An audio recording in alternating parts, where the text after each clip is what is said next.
Hey guys, welcome back. So, there are more than 100 heroes in this game, each with their own unique skill sets.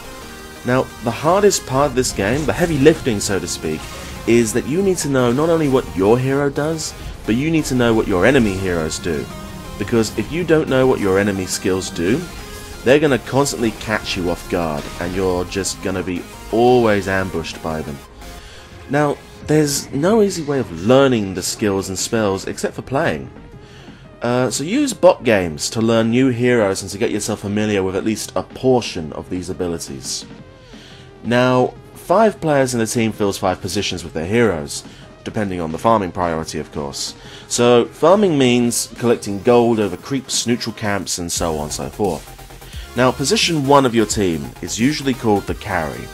These are very weak during the early game and often require at least 2 bigger items to become useful. As the game goes on, their power rises exponentially.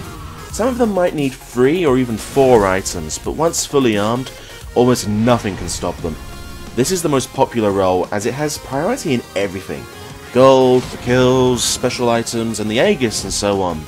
So position 2 is usually reserved for mid-heroes, who are in a certain way an early and mid-game carry. Mid-heroes, as we said in the previous tutorial, are going to get solo experience from creep kills. This means that their level progress is faster, which in turn unlocks their more powerful abilities very quickly. Most of these mid-heroes can kill anyone once they start reaching their ultimate ability, which is available at level 6. That's also the point in the game where they start ganking.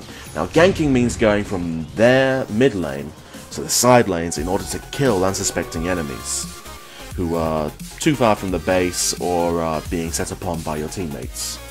With some luck, you might collect some powerful runes on the way, such as double damage, haste, or invisibility, which is almost always going to secure at least 1 kill. Now, position 3 is for heroes who either jungle or go off lane.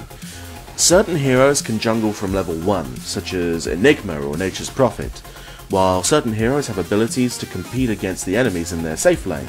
Off-lane heroes, such as Windranger, Tidehunter or Darkseer, can be very irritating on their own, even if they are faced against 2 or 3 heroes in the early laning stages. Their role is to get a cool teamfight item such as Guardian Greaves, Blink Dagger, or something similar as soon as possible. Now, once they get their 2 or 3 items, they usually lose their farming priority. Position 4 in your team is reserved for the support heroes, who won't be completely focused on buying all the support items such as wards or sentries or dusts and so on.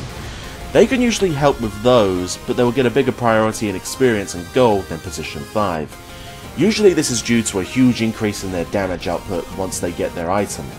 Earthshaker and Sand King with their Blink Dagger are big examples of this. Once they get their ability and Blink Dagger, they become a core teamfight tactic. You want their abilities and you want them to be able to get in as easy as possible without disruption. Now, position 5 is for the poor supports, who are there to supply the team with vision and utility, cheap items. This is easily the least popular role, but it's often the most important if your team wants to win, because having vision is the most important thing at any point of the game.